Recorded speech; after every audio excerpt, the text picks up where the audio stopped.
goal is to make some personal, fundamental shifts that help me get into rapport better and respond creatively to every person I serve or work with. Would you be willing to do that work? Is that something that if you walked out of here today in a few hours with some traction, some movement for yourself in this regard, would that be good? Yeah, I see the heads nodding, yeah. Now, we go to these workshops, and of course the speaker asks that thing, and we've all been trained to nod our head yes. I mean, really? Really? Or are you just talking trash? Are you ready for change? When you want to make a difference in the quality of innovation, teamwork, and leadership in your organization, then you're ready to meet Bob Eckert. Bob is one of those rare individuals who doesn't just speak to your audience, he makes a difference in their work and lives.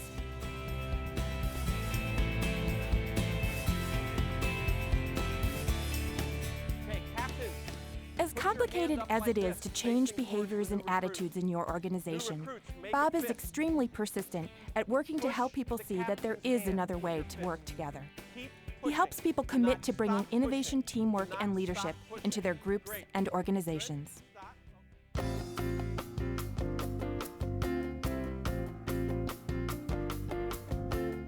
Bob is a speaker who is constantly trying to find effective ways to deliver the message that your group needs to hear.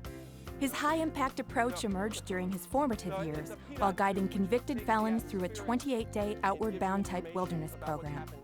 Bob's presentations are interactive and fun, and they deliver serious impact on the following topics: techniques to help you be better at creative and innovative thinking, ways to create and be a part of a great team, behaviors and attitudes for innovation leadership. A sought-after speaker, Bob has impacted tens of thousands of people throughout the world. For the last 30 years, he's been involved in the business of helping people reach their highest potential. And since 1998, Bob has been a senior partner at New and Improved, a leading organizational development firm focused on people skills for innovation. In the next few minutes, you'll see excerpts of one of his presentations to a group of diabetes educators. Now, if your group is different, that's okay. Bob regularly works with a wide range of leading companies and with people from all levels and functions of the organization, including sales, marketing, research and development, purchasing, manufacturing, HR, finance, senior management, and more.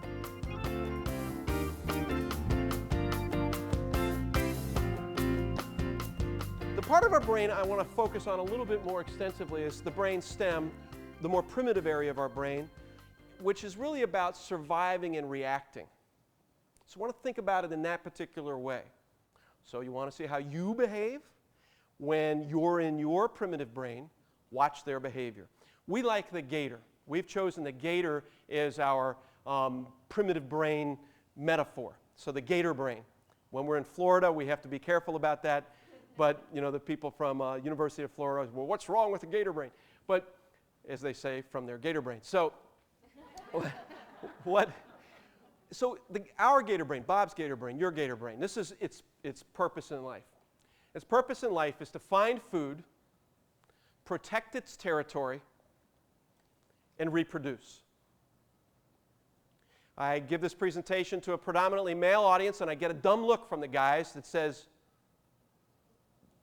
what else is there?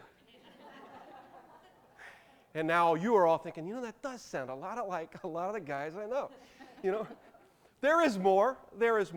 But when we're coming out of this primitive part of ourselves, a lot goes on here that gets in the way of our getting in rapport with people and our ability to be creative, which adds up to an ineffectiveness in our leadership.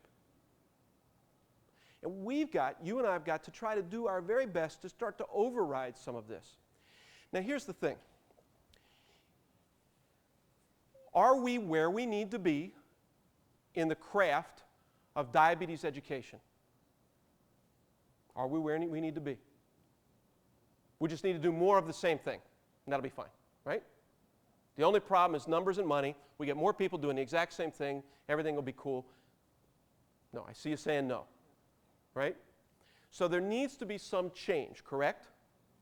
Now, have you ever noticed how those other people always seem to be resistant to change? Those other people? But not us, of course. Isn't it amazing how just the serendipity that these unresistant to change people happen to be in the same room at the same time. And it's us.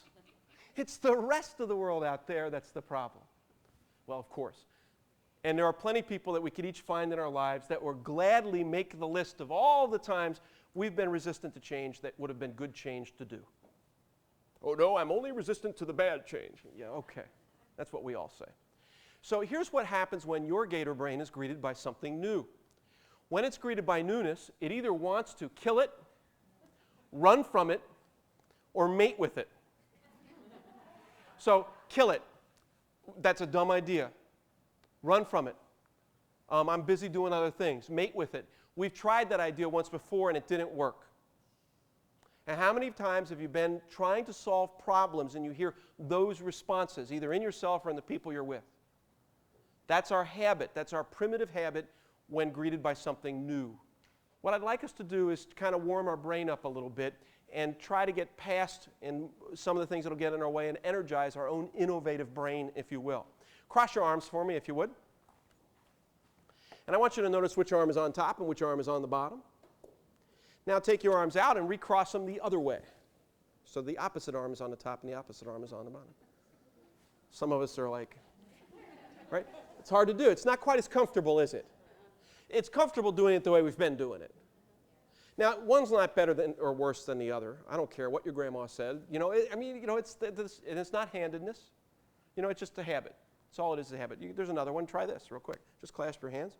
Notice which thumb's on the top, which thumb's on the bottom.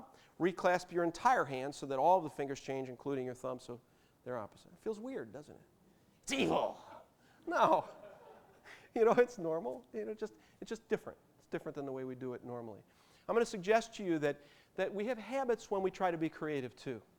And the worst of all of the habits that if we can get on top of is this: we have this habit where we have a tendency to generate our ideas at the same time, so generating or being divergent in our thinking, right? That's the generate ideas kind of piece, this divergent. Put your arm out like this if you would.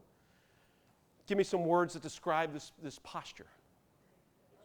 Open, big, awesome, exuberant, strong. What? Say it more. Being crucified. Yeah, do you get crucified for creative ideas sometimes? Yeah, right? That can happen. Now, would you keep your arms out like this for the next half hour for me, please? No, it's too hard. You can't be divergent all the time. So just kind of come in and relax and put yourself in a kind of relaxed cross posture. What's it? Just relaxed cross posture. What's that feel like? Good, warm, comfortable, closed, secure. And that's the other side of it. That's the convergent thinking, where we're narrowing our options. We're picking things. Now, most of the meetings that you are in, when you're trying to solve problems, what's happening is people are being divergent in their thinking at the same time as they're being convergent. People are trying to do both those things at the same time. And it doesn't work. It just doesn't work. It's like driving your car with one foot on the gas and one foot on the brake. You make a lot of heat and noise, but not a lot of progress. I'd submit to you that there's no one in the room that doesn't have a group of people who could easily and readily brainstorm a list of your jerk behaviors and put it on a flip chart. We all have that. We all have folks that have seen us in our less than best moments in terms of how we might want to be. And I'm not suggesting to you that we all walk away from a thing like this with this great peaceful maturity, because that's probably not going to happen. We could choose to walk away from this, though, with some humility about it for ourselves and a clear intention that we were going to be more vigilant for watching out for our own primitive, unproductive behaviors. Here's the bottom line. Consider hiring Bob if you're looking for an expert who's worked with businesses and industries to help them achieve growth through innovation. You're looking for a speaker who wants to make a real impact. You're looking for people to work together better when they leave the presentation. You want your people to learn techniques and behaviors to improve their innovation, teamwork, and leadership. Here's a suggestion. If you're just looking for something nice and entertaining, then look elsewhere. Bob Eckert is a speaker who causes people to think and act in powerful ways to improve the organization. Are you ready for change? then make the call to find out more about Bob. And thanks for watching.